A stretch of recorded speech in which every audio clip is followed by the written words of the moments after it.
జై హింద్, జై భారత్, జై తెలంగాణ. నేను మీ అందే శ్రీధర్. ఓం నమో వెంకటేశాయ. వేణుస్వామి సంగతే మాయ. ఈరోజు వేణుస్వామి ఆత్మహత్య చేసుకుంటా అని చెప్పేసి వీడియో చూస్తున్నాం. టీవీ5 మూర్తిని, అదేవిధంగా నాగార్జున గారిని కావచ్చు, న్యూస్లో అందరి పేర్లు చెప్పేసి ఒక ఇద్దరు డ్రామా ఆర్టిస్టులు ఒక ఆడియో వాళ్ళు మాట్లాడుకొని ఆ పక్కనే ఉన్నట్టున్నాడు వేణుస్వామి కూడా. మాకు అర్థమైంది. ఎందుకంటే 5 కోట్లు ఒక్క కోటి కాదు, 2 కోట్లు కాదు, 1 లక్ష కాదు, 2 లక్షలు కాదు, 5 కోట్లు డిమాండ్ చేసి, అంటే వేణుస్వామి దగ్గర నుంచి 5 కోట్లు డిమాండ్ చేస్తున్నారని చెప్పేసి చెప్పింది. ఇంత బేవకూఫ్లు ఉంటారా చెప్పు ఎవరైనా? ఆయన నిజంగా చెప్పాలంటే జ్యోతిష్యం, ఆయన ఎంతోమందికి జ్యోతిష్యం చెప్పిండు కదా. రాహుల్ గాంధీకి చెప్పిండు, జగన్కి చెప్పిండు, రష్మిక మదన్నకి చెప్పిండు, ఎంతోమంది మహామహులకు చెప్పిండు జ్యోతిష్యం. మరి మీ జ్యోతిష్యం మీకు తెలియదా? ఇప్పుడు ఈ పరిస్థితి వస్తుందని చెప్పేసి మీరు చెప్పుకోండి. అసలు జ్యోతిష్యం అంటే ఏదైనా మంచి కోరుకోవాలని కానీ చెడు చెప్పడాన్ని జ్యోతిష్యం అంటారా? ఎవరికైనా ఆత్మస్థైర్యం లేదు, లేకపోతే కొంతమందికి తెలియని ఒక భరోసా ఇవ్వడం, అంటే మీకేం కాదు, ముందుకెళ్తే మంచి జరుగుతుంది అని చెప్తే జ్యోతిష్యంలో ఒక గిది మీరు పాటిస్తే మంచి జరుగుతుంది అని చెప్తే దాన్ని జ్యోతిష్యము అని చెప్పేసి ఒక టార్గెట్ పెట్టుకుంటాము. ఆ టార్గెట్ని బట్టి పోతే మనకి భవిష్యత్తు, అంటే మనం ఏదైనా ఒక టార్గెట్ సాధిస్తాం. అంతేగాని జ్యోతిష్యం పేరుతోని సినీ ప్రముఖులను విడదీయడం, లేకపోతే ఎవరికో వాళ్ళ కెరీర్ని నాశనం చేయడం, కుటుంబాలను విడదీయడం, ఇన్ని చేస్తే నీకు కలకల ముట్టదా? అది తొండ ముదిరి ఊసర వెళ్ళి అయినట్టు నీకు ఏం పోయే కాలం ఇది? ఇంతకుముందు గిరీష్ భాయ్ నువ్వు తెలంగాణ అభిషేక్ బచ్చన్ అనుకున్నాడు. అంటే నీకు ఎన్ని రకాలు నువ్వు చెప్పినా అన్నీ జరగకపోయినా కూడా నీ దగ్గరికి అందరూ వస్తురు. అయినా ఈ మధ్యన టీవీ5 మూర్తి గారి ఇంటర్వ్యూ చూసినాం, మనం పాడ్కాస్ట్ చూసినాం. నిజంగా ఆయన కనుక ఐ ఇంప్రెస్.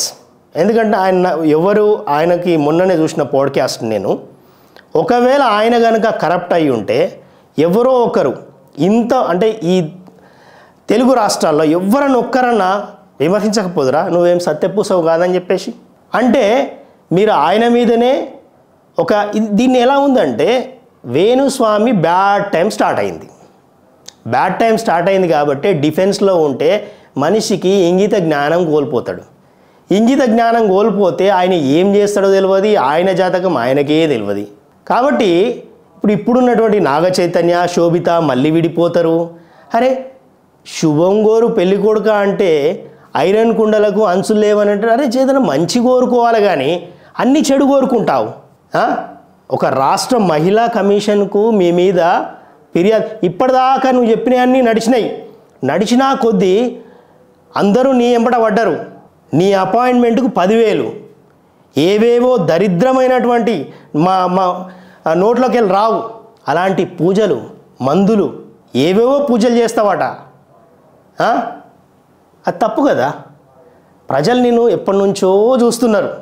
ఎక్కడ దొరుకుతావో, నీ బ్యాడ్ టైం ఎక్కడ స్టార్ట్ అవుతుందో అప్పుడు మీకు వాత పడుతుంది అని చెప్పేసి చూస్తూ ఉన్నారు. నమ్మకానికి అపనమ్మకానికి, లేదా మూఢనమ్మకాన్ని, విశ్వాసానికి మూఢ విశ్వాసానికి స్లైట్ డిఫరెన్స్ ఉంటుంది.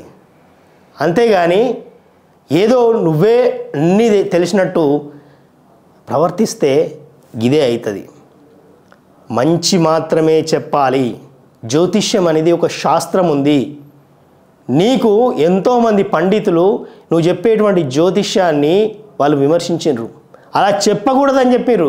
అరే మంచి చెప్పాలా, చెడుగా అది చెప్పాల్సింది. ఎప్పుడైనా రష్మిక మదన్న, ఇప్పుడు ఇంతకుముందు మనం ఇక్కడ చూసినాం కదా, రష్మిక మదన్నకు కూడా చెప్పినావు నువ్వు. మరి ఏమైంది? ఎంతోమంది నాయకులకు చెప్పినావు. ఏం మాట్లాడాలో, ఏం మాట్లాడకూడదో తెలియని వాడివి నువ్వు జ్యోతిష్యం ఏం చెప్తావయ్యా? మినిమం కామన్ సెన్స్ లేనివాడివి జ్యోతిష్యం ఏం చెప్తావయ్యా? నీ జ్యోతిష్యం మేం చెప్తాం వినండి, మాకొక్క జస్ట్ 5,000 పంపి మీ జ్యోతిష్యం మేం చెప్తాం. వేణుస్వామి ఓం నమో వెంకటేశాయ, నీ సంగతి అంతా మాయ అందరికీ తెలిసిపోయింది.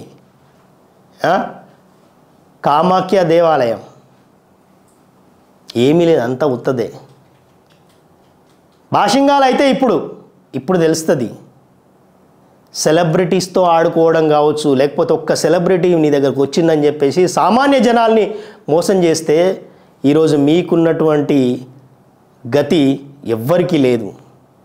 సామాన్య ప్రజలకు కూడా చెప్తున్నాం, మీకు ఒక్కొక్క స్టెప్పు ఈ జ్యోతిష్యులు ఎట్లా ఉంటారంటే ఒక్కొక్క స్టెప్పు లాగుతుంటారు. గిదే కదా అని చెప్పేసి మనం ముందుకెళ్తూ ఉంటాం. ఇవన్నీ నమ్మకాలని పక్కకు పెట్టి మన మీద మనం నమ్మకాన్ని పెంచుకోవాలి. ఎంతోమంది విఘ్నులు చెప్తుంటారు,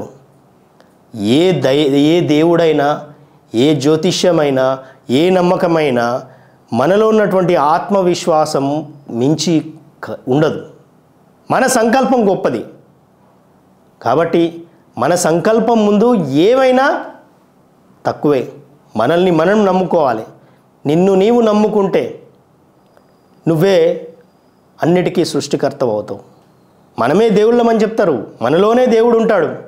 కాబట్టి జ్యోతిష్యమైనా ఏ విశ్వాసమైనా మనల్ని మనం నమ్ముకుంటే ఏ నమ్మకం మనకు అవసరం లేదు. Thanks friends. ఇలాంటి వారిని నమ్మకుండా మిమ్మల్ని మీరు నమ్ముకొని ఇలాంటి వారు ఎక్కడున్నా కూడా ఇంకా చాలామందికి చెప్పండి. దీంతో జ్ఞానోదయం అవుతుంది అనుకుంటున్నాం మేము. మీకు చిత్రగుప్త తోడు ఉంటుంది. ధన్యవాదాలు.